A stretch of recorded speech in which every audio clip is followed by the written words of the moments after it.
Hello दोस्तों, स्वागत है आपका मेरी इस यूट्यूब चैनल पे। आज हम जानेंगे पेंशन केंद्र सरकार ने पेंशन धारकों के लिए जारी किए 3 बड़े निर्देश।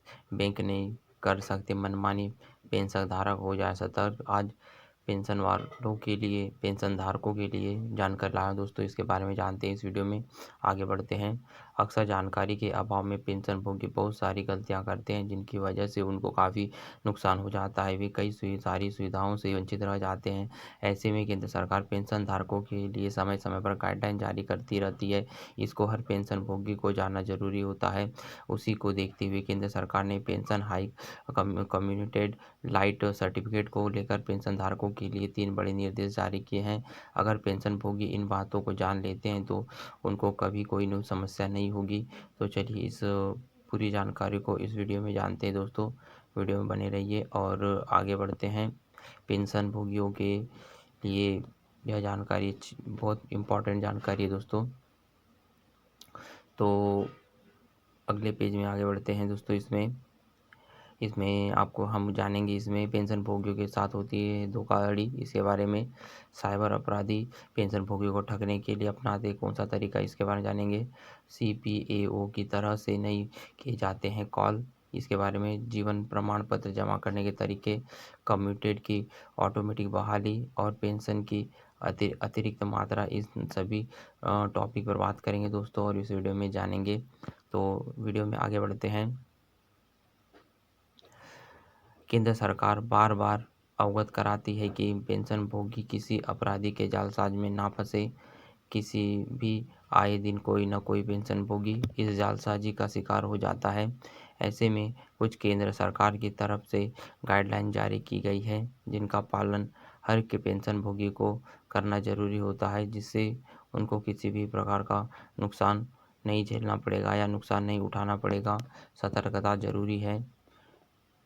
भारत सरकार के CPAO के संज्ञान में आया है कि साइबर अपराधी पेंशनभोगियों के जीवन प्रमाण पत्र को अपडेट करने के लिए एक फ़ोन करते हैं तथा इसके लिए साइबर अपराधी पेंशनभोगी का ब्यौरा जैसे नियुक्ति की तारीख, सेवानिवृत्ति की तारीख, PPO नंबर, आधार संख्या, ईमेल पता, मासिक पेंशन नामांकित आदि आदि कहीं से भी प्राप्त करके पेंशन को यह विश्वास दिलाते हैं कि पेंशन विभाग से कॉल कर रहे हैं और पेंशनभोगियों से अपने जीवन प्रमाण पत्र को अपडेट करने के लिए OTP साझा करने को कहते हैं। एक बार जब वे पेंशनभोगी से OTP प्राप्त कर लेते हैं तो साइबर अपराधी धोखे से उनके बैंक खाते तक सीधा पहुंच जाते हैं और पेंशनभोगियों के खाते से राशि को धोखाधड़ी वाले खाते में स्थानांतरित कर देते हैं। इस प्रकार से वह धोखाधड़ी करते हैं।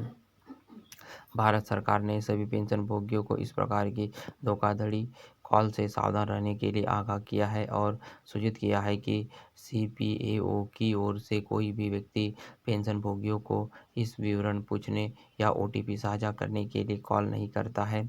इसलिए पेंशनभोगियों को सलाह दी जाती है कि वे इस तरह की धोखाधड़ी से बचने के लिए पेंशन के किसी भी अपडेट के लिए OTP या कोई अन्य विवरण किसी अन्य व्यक्ति के साथ साझा बिल्कुल ना करें, अन्यथा उन्हें नुकसान होगा और उनके साथ धोखाधड़ी होने की संभावना ज़्यादा होगी। इसलिए आपको इससे बचना है। जीवन प्रमाण पत्र जमा करने का तरीका। भारत सरकार ने कहा है कि पेंशन धारकों को जीवन प्रमाण पत्र जमा कराने के लिए कॉल नहीं किया जाता है। जीवन प्रमाण पत्र जमा करने के बहुत सारे तरीके हैं।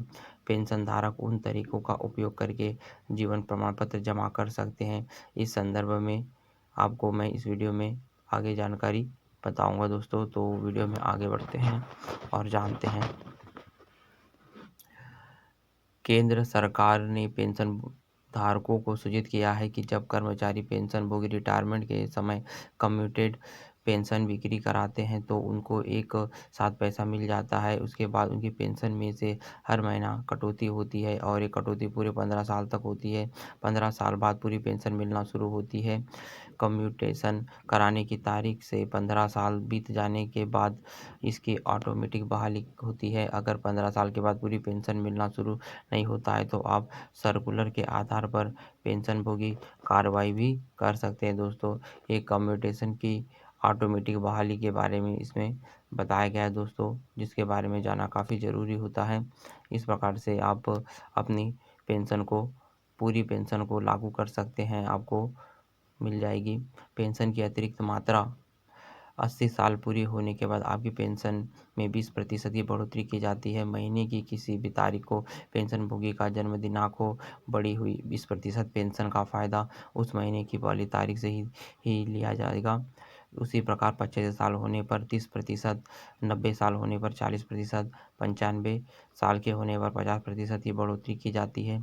इसका फ़ायदा पेंशन धारकों को साथ साथ फैमिली पेंशन धारकों को भी मिलता है। अगर पेंशनभोगी को इसका फ़ायदा नहीं मिलता है तो इस सर्कुलर के आधार पर कार्रवाई भी कर सकते हैं और अपनी पेंशन की अतिरिक्त मात्रा के बारे में पूर्ण रूप से जान सकते हैं और इसके फॉर्म डाल सकते हैं। इस प्रकार से दोस्तों पेंशन के बारे में मैंने जानकारी दिया। तो आज की वीडियो में बस इतना ही। चैनल को सब्सक्राइब कर दीजिए, बेल आइकन क्लिक कर दीजिए। मैं ऐसे वीडियो लाते रहता हूँ दोस्तों। मिलते हैं नेक्स्ट वीडियो में। धन्यवाद।